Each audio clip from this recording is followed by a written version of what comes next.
नमिता और उसके mummy papa कचरा उठाने का काम करते हैं, जिस वजह से उनके घर में 2 वक्त के खाने के साथ लोगों की गालियाँ और ताने भी आते हैं। एक दिन नमिता कचरा उठा रही होती है कि तभी फोन में देखते हुए एक आंटी वहाँ नमिता से टकरा जाती है। छी छी, ए लड़की, तू देख कर नहीं चल सकती क्या? पर मैम साहब, मैं तो अपनी जगह पर ही हूँ, आप फोन में देखते हुए चल रही थी। अरे, एक कचरे वाली होकर मुझसे जुबान लड़ाती है। अब घर जाकर दोबारा नहाना पड़ेगा, पूरा गंदा कर दिया। कितनी बदबू आ रही है। ऐसा बोलते हुए आंटी वहाँ से चली जाती है और उनकी बातों से दुखी नमिता आंखों में आंसू लिए काम करती रहती है। इसी तरह दिन बीतते हैं और एक दोपहर नमिता अपनी मस्ती में गाना गुनगुनाते हुए कचरा इकट्ठा कर रही होती है कि तभी जिंदगी एक सफर है सुहाना, यहाँ कल क्या हो किसने जाना, जिंदगी। तभी उसकी टक्कर मोहन से हो जाती है। अरे देखकर काम करो। मुझे माफ कर दीजिए साहब, गलती से टक्कर हो गई, मैंने जानबूझकर कुछ नहीं किया।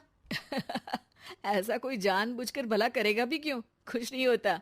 सोचा नहीं था कि कभी कोई मेरे साथ इतने अच्छे से बात करेगा। अरे जो नहीं करता वो इंसान कहलाने के लायक नहीं, तुम्हें उनके बारे में सोचना तक नहीं चाहिए। मोहन वहाँ से चला जाता है और नमिता उसकी बात को सोचते हुए दोबारा काम पर लग जाती है। इसी तरह समय बीतता रहता है। एक सर्दियों की सुबह कचरा उठाते हुए नमिता ठंड की वजह से पास के घर की सीढ़ियों पर ओत लेकर बैठ जाती है। कुछ ही देर बाद उस घर की मालकिन वहाँ आ जाती है। हाय तौबा, मेरा सारा घर गंदा कर दिया। अरे मैं घर के सामने गंदगी नहीं होने देती और तू पूरी की पूरी गंदगी मेरे घर की सीढ़ियों पर ही आकर बैठ गई। मालकिन, ठंड बहुत है इसलिए कुछ देर बैठ गई, अभी चली जाती हूँ और सफाई भी कर दूंगी।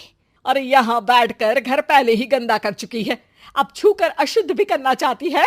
अपनी माँ के चिल्लाने की आवाज सुनकर मोहन घर से बाहर निकल आता है, जहाँ नमिता को देख वो किसी तरह अपनी माँ को शांत करके घर में वापस भेज देता है। मुझे माफ कर दीजिए मालिक, गलती हो गई। अरे प्लीज मुझे मोहन बुलाओ और अपनी माँ की तरफ से मैं माफी मांगता हूँ। अरे नहीं मालिक, लोग वैसे भी हमें इंसान समझते ही कहाँ है, इसलिए अब इन सब की आदत है। अगर इन सब की बातों को बुरा लगाने लगे तो भूखे ही मर जाएंगे। वैसे तुम्हें ठंड में इन पतले फटे कपड़ों की जगह मोटे और गर्म कपड़े पहनने चाहिए। मेरे पास इतनी चॉइस नहीं है, जो है बस यही है। और जब घर में मम्मी पापा भूखे बैठे हो तो क्या सर्दी और क्या गर्मी। चलती हूँ साहब। नमिता तो वहाँ से चली जाती है, लेकिन अब मोहन उसके बारे में सोचना ही बंद नहीं कर पाता। कुछ दिनों बाद नमिता दोबारा कचरा उठाने मोहन के घर के पास आती है, जिसे देख वो एक नया गर्म सूट लेकर उसके पास आता है। ये तुम्हारे लिए है। शुक्रिया मालिक, पर ये तो नया है। हाँ, किसी को गिफ्ट में नई चीज ही तो दी जाती है। हमें कोई गिफ्ट नहीं देता, हाँ, नई चीज तो बिल्कुल नहीं, पर आपका बहुत शुक्रिया। चलती हूँ, बहुत काम बाकी है।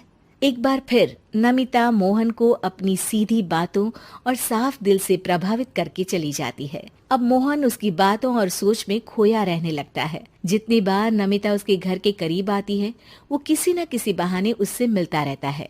ये सिलसिला लंबा चलता है, जिसमें धीरे धीरे दोनों एक दूसरे से प्यार करने लगते हैं। नमिता, क्या तुम मुझसे शादी करोगी? मुझे नहीं लगता कि ये सही है। तुम्हारे घर वाले और समाज के लोग मुझे कभी नहीं अपनाएंगे। मेरी वजह से तुम क्यों अपना जीवन खराब करना चाहते हो? मेरा जीवन तुमसे शादी करने के बाद नहीं, बल्कि शादी नहीं करके खराब होगा।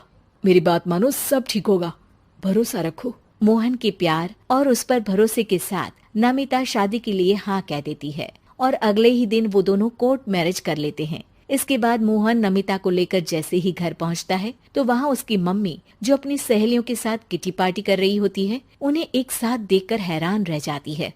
हाय राम, कल मुही करम जली, तुझे एक दिन सीढ़ियों पर बैठने के लिए कुछ जरा बहुत बोल क्या दिया। तूने तो बदला लेने के लिए मेरा बेटा ही फंसा लिया। अरे जिस लड़की की हमारे सामने खड़े तक होने की औकात नहीं, मोहन, तू सीधा उससे शादी करके घर के अंदर ही ले आया। हाय हाय बहन, अब तुम समाज में क्या मुंह दिखाओगी? अरे मेरी बात मानो, अब बाहर निकलना ही बंद कर देना। आंटी जी, मेरी माँ का तो पता नहीं, पर आप आज बाहर निकलकर दोबारा इस घर में कदम मत रखना। अरे हम ऐसे कचरे वालों के घर में आकर अपनी इज्जत खराब करने का शौक भी नहीं रखते। अगर यही कचरे वाली आपके घर का कचरा उठाना बंद कर दे तो उस आलीशान मकान में आप 2 दिन भी नहीं रह सकती। पता है क्यों?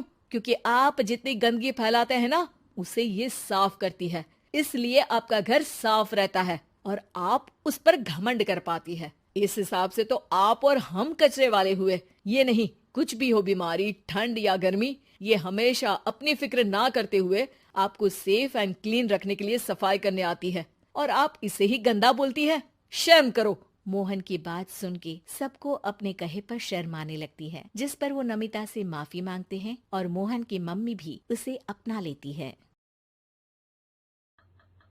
सिद्धि की शादी के बाद वो ससुराल चली जाती है।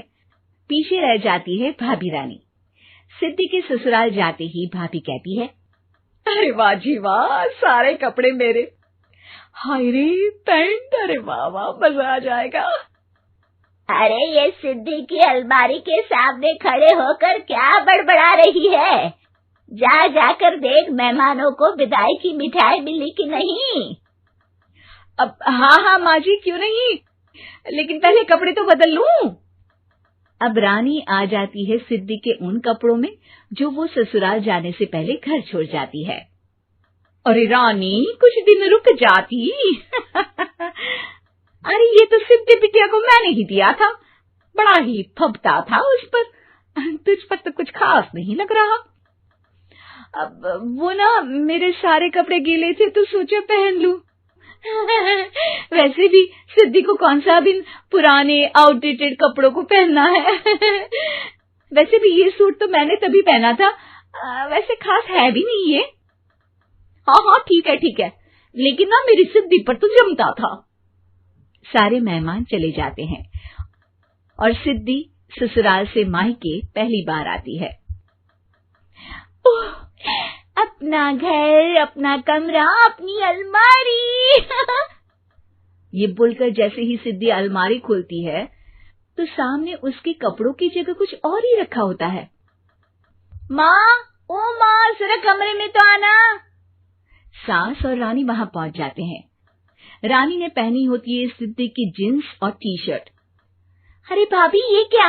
ये तो मेरी बड़ी ही महंगी टी शर्ट है, इसे आपने घर में क्यों पहनी है? अरे बहुत मिलती है दीदी ये चौक की मार्केट में, 150 में। ओ भाभी प्लीज, ये एरोपोस्टल है, 2000 की एक टी शर्ट। ओह, 2000 में तो दीदी 4 साड़ी आ जाए। अब क्या बोलूं भाभी, ये मेरी अलमारी में छोटू के कपड़े, तो मेरे कपड़े कहाँ हैं? मेरी अलमारी में? अब दीदी आपको कौन से पुराने कपड़े पहनने थे? माना भाभी, लेकिन मैं जब घर आती तो यही सब पहनती ना। अरे तुम तो बड़ी कंजूस हो दीदी। खैर, वक्त आता है जब सिद्धि ससुराल के लिए रवाना हो रही होती है। अरे रानी, अंदर से सिद्धि का गिफ्ट ले आ, लड़की पहली बार ससुराल से मायके आई है। रानी अंदर जाती है और एक सिंपल सी साड़ी लेकर बाहर आ जाती है। ये लीजिए माँ जी। सास बेटी को गिफ्ट देकर ससुराल भेजती है। अगले दिन रानी एक सुंदर सी साड़ी पहनकर सामने आती है। अरे रानी, ये तो वो साड़ी है जो मैंने सिद्धि को देने के लिए दी थी जब वो ससुराल ले जाती, लेकिन ये तूने कैसे पहन ली?